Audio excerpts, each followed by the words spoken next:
Hi, welcome to my channel, Originally Events with Aubriana. Today we're going to talk about things brides wish they knew before planning their wedding. So I took a poll and I did a little bit of research. I was a bride as well, and I found that the most common things that everybody was seeing regarding planning their wedding were the same across the board. So I pinpointed about 4 things brides wish they knew before planning their wedding. And I'm going to try to be as blunt as possible with going over these things, but sometimes we have a unrealistic idea on what wedding planning is. We grow up watching the movies, watching the Disney princesses, looking at all the romances on that comes out in the movies, and wedding planning and getting married is a lot more than that. So the first thing is they wish they would have really considered who they had a part of their wedding, meaning their bridal party. As soon as you get married, you want to tell all your friends, all your homegirls, all your best friends, the girls you grew up with, all your cousins, thinking they're going to be so excited, and they might be. In the beginning, they might be so happy, but then reality sets in, and then sometimes friends and family, people who you thought were family, do not be as excited for you as you probably would be for them, or you would have expected them to be, or how you thought they should be. So it was astonishing at the rate. So about 90% of the people, the brides who I researched and the material that I went over, 90% of them said they wish they would have changed their bridal party. They wish they would have thought longer and harder and really considered some other things before choosing a bridal party. I say the magic number for a bridal party is 0 to about 5. Overall, you just want to choose a bridal party who you think is gonna really be there for you, really support you, really be happy for you, and not be jealous, envious, or sad because it's not them, or sad because they married a creep or a jerk. They're going to give you your day and your time. That's what you want to consider and take in consideration before you choose your actual bridal party. And I would say wait maybe until about at least 45 to 60 days before you actually choose who you really want to be in your wedding. The next thing, obviously, I'm not going to say just because it's my profession, but I would honestly say it's actually true. A lot of the reviews, a lot of the different polls I went over, a lot of them said they wish they hired a wedding planner early on. And I could say for myself, a lot of times brides go out and they make all these decisions, they book all these vendors because they're going off a checklist that they found online. And if they hired a planner early on, they would have realized that planners, 1, could save you money, 2, we have connections and relationships with vendors. That's what we do. And we could save a lot of the headache early on. As planners, we can alleviate some of those mistakes before they even happen. And sometimes we hire a day of coordinator. The day of coordinator has to go back and try to fix those mistakes that were made. So I, for one, don't have day of coordinating.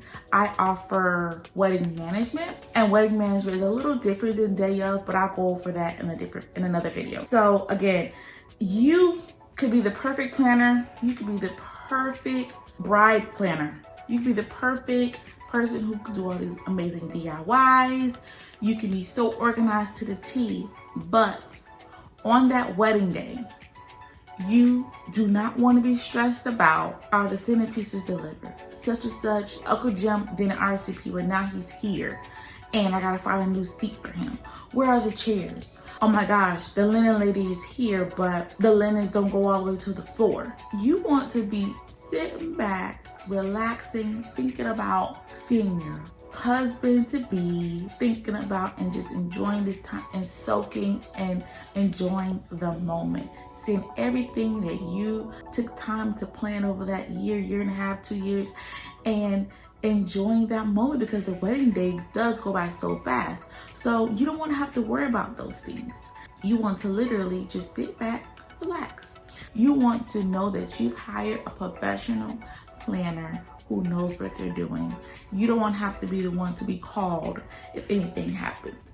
So again, you want to hire a planner, a professional planner, and someone who's just not a day of coordinator, but someone who's a wedding planner who offers wedding management.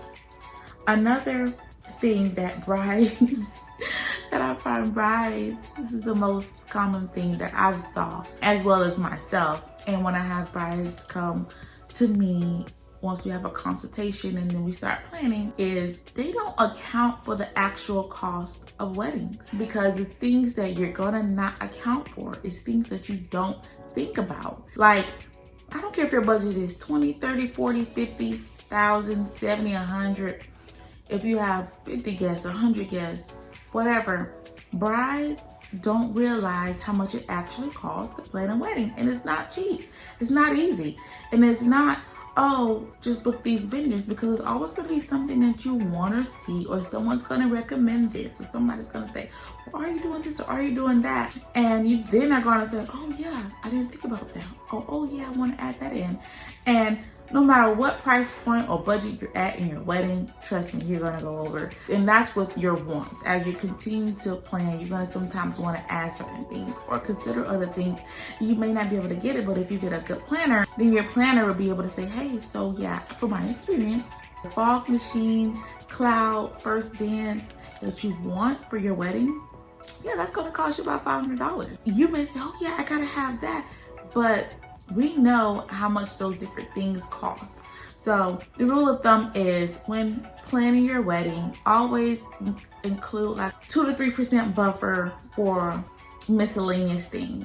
I always budget more and then come down as we're planning, versus budgeting less and then realizing, we actually need to incorporate, or the bride has to now realize that, yeah, you need more money.